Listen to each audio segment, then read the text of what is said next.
रीवा में शासकीय भवनों पर दबंगों का न सिर्फ कब्जा है बल्कि दबंग इन शासकीय भवनों का खुलकर दुरुपयोग भी कर रहे हैं। प्रशासन द्वारा लाखों और करोड़ों की लागत से प्रशासनिक कार्य के लिए तैयार किए गए इन भवनों को बनाकर लावारिस छोड़ दिया गया है। ऐसे में यह भवन अब दबंगों की बपौती बनकर रह गए।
ताजा मामला रीवा के गुड़ जनपद स्थित ग्राम पंचायत खजुआ कला का है, जहां स्थानीय दबंगों ने शासकीय भवन पर न सिर्फ कब्जा जमा रखा है बल्कि इसका दुरुपयोग करते हुए इस भवन में अनाज के साथ साथ लकड़ी, भूसा और उपले रखने की सुरक्षित जगह बना ली है।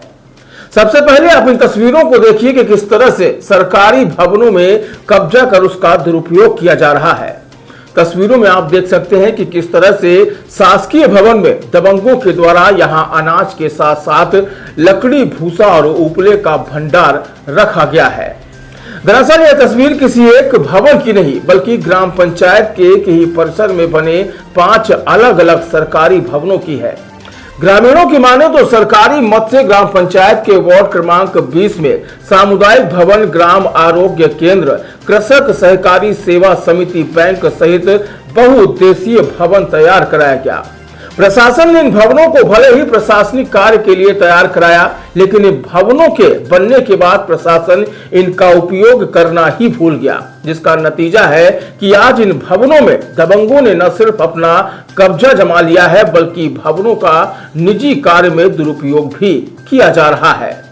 ग्रामीणों की माने तो इन सरकारी भवनों में दबंगों ने 3 से 4 सालों से कब्जा जमा रखा है। हद तो यह है कि यहां स्थित शासकीय मैदान को भी दबंगों ने नहीं छोड़ा है, जहां गांव के बच्चों को खेलने तक नहीं दिया जाता और जो बच्चा यहां खेलने जाता है तो दबंग मारपीट तक की घटना को अंजाम देते हैं। हालांकि गांव के सरपंच इससे पूरी तरह अवगत है, लेकिन दबंगों के आगे सरपंच भी मौन धारण किए हुए हैं।